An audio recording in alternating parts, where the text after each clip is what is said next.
Just hanging out with the wrong crowd. Yeah. Slowly faded So out. going from that, you're in high school. You said that was what, junior year when you started driving? And you started having those thoughts of, dude, I can't associate myself with these people. Yep. Which is good because you start putting everything into perspective. Yep. And you're thinking about other people. That's good. What shifted, or when did you start thinking about going to school? Because for those that don't know, I don't know if you mentioned it earlier, you went to UC Berkeley. Mm-hmm. When did you, and you have to build that up like throughout school, right, to go to UC? Yeah. So like when did, like you said, you're always a good student. When did you start having thoughts of actually going to school, and when did you start picking the schools that you wanted to go to? So I've always had the mentality of going to school, and it's more because of my mom wanted me to go. Yeah. My counselor was the one that also told me, I'm walking the fence, that, you're hanging out with these people, but you're also doing really good in school. Mm-hmm. Then there's this program in high school called Mesa. I don't know if you guys are familiar I've been in with that it. one. Yeah, Gabe was I a was a Mesa Mesa. kid. Yeah. I got kicked out of Mesa. Yeah. So I had no idea about colleges. I had no idea which colleges were good, which ones, majored in what, blah, blah, blah. So in Mesa is when I started learning about colleges. I knew about UC Berkeley, then Davis, Stanford, and then, the Ivy League schools, Brown University, etc. Yeah. And I never really had a preference. I never really knew what I wanted to do after. When I was in high school, I was always good in math. I took AP classes. I actually took BC calculus, which is the second year of calculus, my junior year. So people were kind of steering me to, you should be an engineer, you should do this or that. And I was kind of like, we'll see how things go. Were you still trying to thinking, I'm going to be a doctor? Was that still on your mind? Or? That kind of drifted away like around early high school because I don't know. I just thought, there was a lot of schooling from, you start hearing what you have to do to get to do certain degrees and stuff like that. What it takes. And to me, I like school, but I didn't really like it like so much to be in it so long. Yeah. And in engineer, you just do your 4 years and then you're pretty much done, or if you can go further, but that's pretty much it. But then around junior year, I remember watching, it was the final, I think it was the 2002 World Cup final. And I remember Brazil winning it. And I remember them speaking Portuguese, and I'm like, what are they trying to, Yeah, you're curious. Like, what are they saying? And so that sparked my interest on that. And so I started thinking, well, why not trying to get involved in business, do like international business or something like that with languages. And I mean, I'm good with math. So, do that. Yeah. And so I started during my senior year. That's when I started getting the feel for that, or wanting to do that. But never really had like a good set of what I really wanted to do. And so I really had no idea of what colleges to choose from until I was searching for what majors each university had. And it came down to Irvine, I think, was offering a Portuguese major. UC Berkeley had a Portuguese major. And there was a few other ones, but I never really had a set one. However, during my senior year, I kept getting letters from multiple universities saying, especially in California, saying, if you come here, or if you apply here, you're granted. Like I got one from Davis. I got one from UC Irvine. I got one from USC, UC San Diego. Damn, those are all really good schools. University of San Francisco. Did you ever visit any when you're in high school? Or is it just like... I visited Davis. I visited Santa Clara. I think I might have visited San Jose, but that might have been for a Mesa event. But yeah, no, the only one I think that didn't send me was UC Berkeley. And that was one that the reason I actually wanted to go there, on top of it having Portuguese, was professors like saying, oh yeah, UC Berkeley is a really good school, you should go, and stuff like that. And my French teacher, he was a big Cal fan, and he attended UC Berkeley, and he's like, you should go, blah, blah, blah. And then I just applied. And so I applied to UC Davis, UC Irvine, UC Berkeley, UCLA, actually not UCLA, a lot of the UCs, and then CSUs.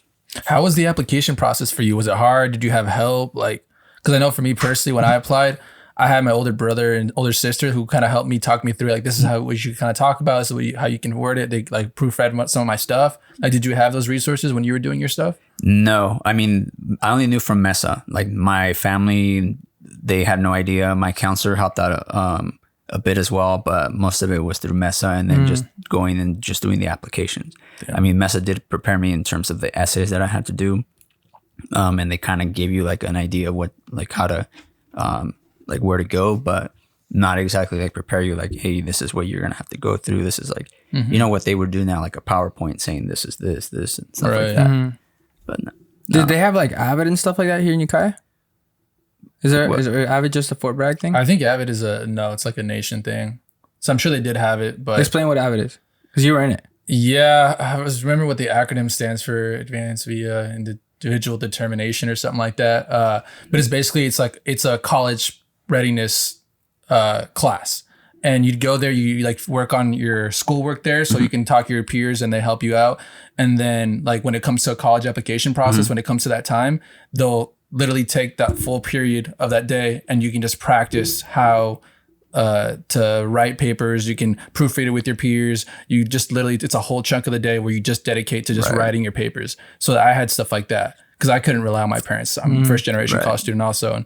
And my siblings were sometimes busy or whatever. So I'd really use that class as my like go-to. They might have. I just didn't know about it. I know Mesa did try to do a lot of that though. Gotcha. So you were in Mesa until you graduated high school? Yeah, except for my sophomore year. That's when I had a heavier load of classes that I needed to complete. Gotcha. I didn't want to have, I think you could have 6 and then 7 would be the max, and I didn't want to do that.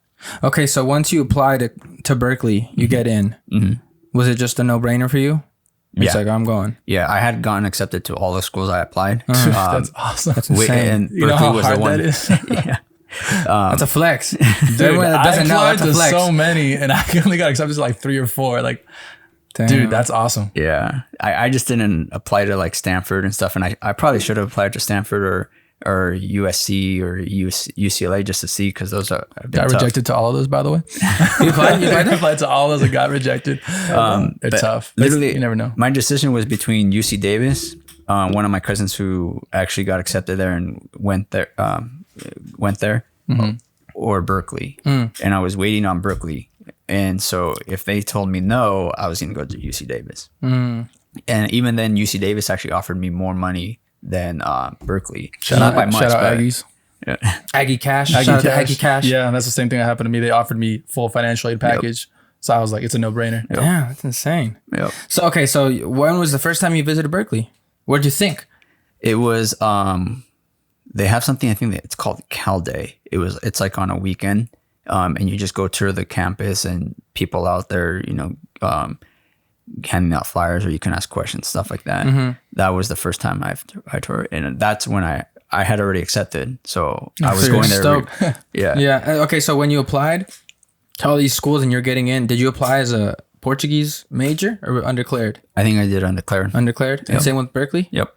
And okay, once you go there, what shifted? So first I applied, I thought I applied undeclared, like in general. I actually ended up applying undeclared in the College of Natural Resources. And so I found that out. So you just messed up the application? Yeah. Hey, but you got in. You're like, I actually don't want to do this anymore. So when I'm getting the tour, I think it was because once you get in, then you have to set up your classes, and then you have like a day where it's like a freshman orientation kind of. Yeah, and then like at the end of the day, you select your classes. Yeah, something right? like that. Yeah, I think that's what it was, if I remember. And I remember talking to them, and they were explaining, this is what the College of Natural Resources is, blah blah blah. And then some of you may be, the guy even knows, he's all, some of you may have been here by accident because you thought you like, were, yep, that's me. And I was like, yep, that's me. You're like, yeah, how do I get out of here? Exactly. What is that? Natural resources. So basically, it's more like the environmental stuff. Oh, gotcha. Yeah, it's just like a college that you do. Like one of the majors was environmental economics. Just more like agricultural environment stuff like that. So when you were there, did you immediately leave, or did you try to go through with it, or what did you do? So I switched to undeclared for for I think in general, if I remember correctly. If not, then I had to choose the college of letters and science, and declare there. And so my thought first was, let me try to do something with math. Nice. And so I didn't take a math class until my second semester of my freshman year. I ended up taking Math 1B, which is the equivalent of the second year of calculus there. And so when I'm taking this course, it's just like, no, this is a no-brainer. This thing's easy. Really? It was a review to you? It was like, it seemed like a review. God damn. Dude. But Did you ever tutor people? Like, did you ever help people out? Or you just kind of no. like, you do your thing, you leave? I just did my thing, left. But anyway, so I thought this is super easy. I remember this stuff, whatever. And so I get the midterms, and then I get my test back, and it's like below the curve, and I'm like, what the hell? It's below the curve. Yours was below the curve? Yeah. So It wasn't easy. So it wasn't easy. It's just the material. It seemed very familiar, and I kind of just like, this is just like high school. I'm just gonna do whatever. And to top it off, there was a 14-year-old there who was in the class, and he would correct the professor. That fool was probably a junior. smokes. Yeah. Damn. Taking second year calculus, he's like a 14-year-old. I wonder where he's at now. I have no idea. Probably saving the world. Probably curing coronavirus right now. Probably. Shit. Probably. Working with Alan somewhere. Yeah. So I'm taking my final, and I knew at that point, like I need to do really good in this final, or else I'm gonna fail. And especially that class is the most failed course in Berkeley. 50% don't pass that class. Well, and okay, so you being in it, was it because of the professor, or just the materials that hard? Because a lot of times that I've tried signing up for classes, and friends tell me, look, that class is really hard. It's because the professor like doesn't really do a good job of teaching it, or doesn't cover the material well. No, it's not that. It's more from what I've heard about a lot of Berkeley classes. The ones that are very popular, they tend to make them really tough to weed out the people. I was gonna say that the same experience I had in Davis, I literally heard from it was like people who were helping you pick your classes during orientation. They say they on purpose make the intro classes harder than normal, so it weeds people out because so many people want to come in. I want to be a doctor. I want to be a nurse. I want to be whatever, and then they purposely make that class super difficult. So the people who are discouraged right off the bat, they just switch majors, and then it lowers down the numbers they have to deal with, and then they just go from there. It's hella messed up, but I mean, at the same time, But if it makes people that really want to do that major, Stick with it. Stick with it. It forces you to do that. Yep. Damn. Okay, so when did you, after that class, when did you start switching towards or striving towards? You said economics, right? Or what'd you major in? So I majored in political economy, but first I tried to get into the undergrad business administration program through them. But again, those classes were tough, and they were on the curve. So like you could miss like 2 questions on that quiz, and you'd probably be below the curve because that's how. Oh my god. Yeah. Damn. Yeah. And if you were to get into that, what would you want to major in? I would have been doing the business administration, and then I would have tried to get into like international stuff like that. business. Dude, that'd be sick. I remember one time, dude, my freshman year, when I was like debating, because I was undeclared my freshman year, and I was at Sonoma. I remember one time I was walking back to my dorm from the CAF, and I was just like you would just run into people, and I didn't know, like you wouldn't know them. You just, oh hey, and then like, you want to walk together? And I remember I was walking with this girl, and she told me, so we were just talking about school, and then she asked me like what my major was, and I told her I was undeclared. I asked her what she was doing, and she told me, she was like, oh, I'm doing international business. I was like, really? Like, what made you do that? That's really cool. And she was like, oh, my dad does that, and like he travels. And she told me the company, I forget what company it was, but he basically like travels to different companies like in Europe and sells tomato paste. And I was like, dude, that's awesome. Like, that's sick. She's like, yeah, his company pays for it and stuff. And she told me, she's like, it's really cool, but she's like, we rarely get to see him. So I was like, oh, dude, that sucks. That's the struggle of that. So it's like, it's cool if you're like young and you don't have a family, but like, once you want to like settle down and stuff, it's kind of bad. You know, you don't get to see your loved ones. And that's partly the reason why I wanted to do it. Not that, but like the traveling part. Like you get to visit other countries and stuff like that. And it's paid for. All paid for, yeah. Exactly. That's really sick. Yep. So how did you not get into that?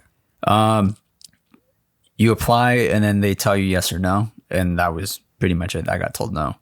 So then I was just searching and ended up with political economy, which touched honestly everything that I liked. You know, your requirements was a foreign language.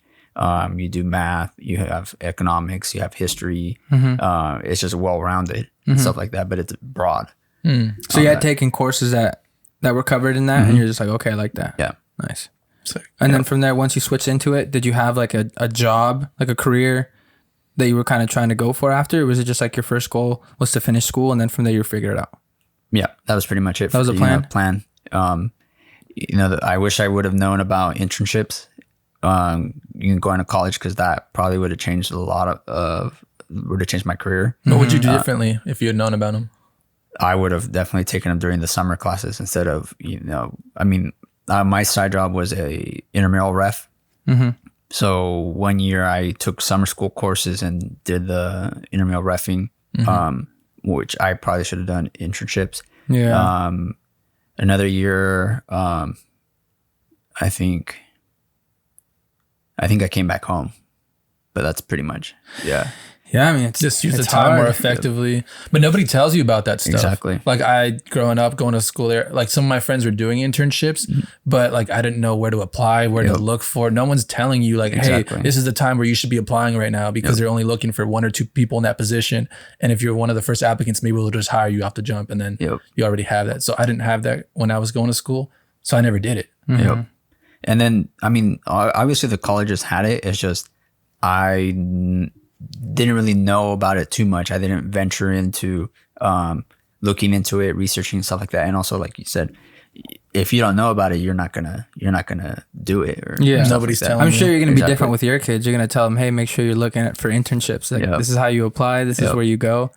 And it's good too, because like, just like talking to my friends that are taking internships, or like that are doing internships, it's just like a chance for you to test the waters, like see if you like that career or not. If you don't like it, that's fine. You can just leave. You know. If you do like it, you could try to pursue a permanent position after school, you know? But yeah, definitely internships is key. And it's something me as well. Like I wish I would have known about it sooner, you know? But a lot of times you just put your time and effort into other things. Like you said, you're a ref on your, like during breaks or during school. Like you could have probably done internships, you know, been 15 to 20 hours a week. Yeah, and it looks so good on any application, on any resume. Just the experience. Yeah, because a lot of times I would try to apply to certain jobs or something within that, and I didn't have the experience. And if I would have just put, I was in an internship during the summer that work with kids or work with whatever, then someone who's trying to hire me for some position that works with children, they'll be like, he already did work with children for 3 months during the summer. Like he has some experience over someone who doesn't have any at all, right? Who just went home for the summer or whatever. Yeah, that's true. Overall, would you say that you enjoyed your Berkeley experience? Was it a good school? Oh yeah, it was a good school. I've never met so many smart people, and they're all smart in their own way. I met, people that were overall smart. And, coming from... Do you feel like intimidated or like kind of... Yeah. No. I mean, parts of it I was. I mean, there was a time when I definitely thought I was like, I should just quit and just start working. When you saw that 14-year-old. Why did you think what that? am I doing? What happened for you to think that? It was just stress like that. I was doing statistics, and most of it was my fault. But I was doing like the statistics for business majors, which is stats is hard. Really, really hard. I was always so bad at stats. Like some people just get it. Not me. Yeah. I was hard. And so the professor had options to do online lectures. And so at times I was like, why am I going to go to class? I can watch it later, Dude, that's the thing, bro. You slack off. But the problem is upload the slides later. I can just look at those. Yeah, but then it just piles up, and then you realize it's an hour and a half of video watching, and you have to finish this homework by the next 2 days or the next day. And you're like, you don't have the time. Exactly. And you're just like, damn it, why did I do that? Why I should have. You should have just went. And also, I wanted to play soccer, and so I was like debating. I was like, I can go play soccer, or I need to finish this homework and stuff like that. And then stress just starts piling up. You always go play soccer, and then you're like, I just do the homework later. Yeah, and that's another thing too. Like when you're in classes and or for example, like you said, like you're just stressed out in school. A lot of times when you don't have that end goal, you start thinking, why am I doing this? You know what I'm saying? Like, what's this for? Like if I'm somebody that's trying to be a doctor, my parents were doctors. Not even my parents have to be doctors. Just that's my goal. I've wanted to do that since I was a kid. So you have that end goal, and it's like these classes that I'm doing is like the steps to get there. But a lot of times when you don't have that end goal, you don't know what you want to do after. It gets difficult. Like in those times of stress, you're like, I don't even know what I want to do this. What am I doing this for? And there's like, we were having a conversation on our way here. A lot of the times, like there's people that are almost built up to succeed, you know, and then they go off to college and you see them go for a semester, 2 semesters, and then it's too much stress or too much for them to handle. And then they just kind of like drop out. Yeah. You know what I'm saying? Like that's the hard thing, is a lot of times when you don't have that, like especially first gen, I always pull it back to that, because we don't have that guidance. We don't have that resource at home, you know? And it's like a lot of times you're stuck and you're just like, well, what do I do now? And you don't have your parents. Yep. You know what I'm saying? Like they can't give you that advice. It's like, okay, this is only the first step. Until you've been there and you've done that, you kind of know. So you could give that guidance to me if I needed it. You can give it to Gabe if he needed it. To Danny, to someone else, you know? But shout out to Danny. But yeah, like a lot of times it's hard. Like when you don't have a direction, like you don't have the motivation to finish, you know? Yeah. Did you have anybody to lean on when you needed help on classes? Like, did you just have friends there that would help you out with that? Or would you go to, you know, office hours, or how would you, when you had trouble in a class? So sometimes I would go to office hours, very rarely though. But I did have friends that could help me. But in general, I tended to figure it all on my own. Damn. Never went to tutoring? Never went to? No. That's great. No. Damn. I mean, I can tell you, like my first 2 years, I pretty much took it just like high school. It was like lightly and just like getting the groove of things until, I mean, the first phase, the first thing that really hit me was that math 1B. That's when I was like, okay, I need to put a little more effort into it. I think that's the key.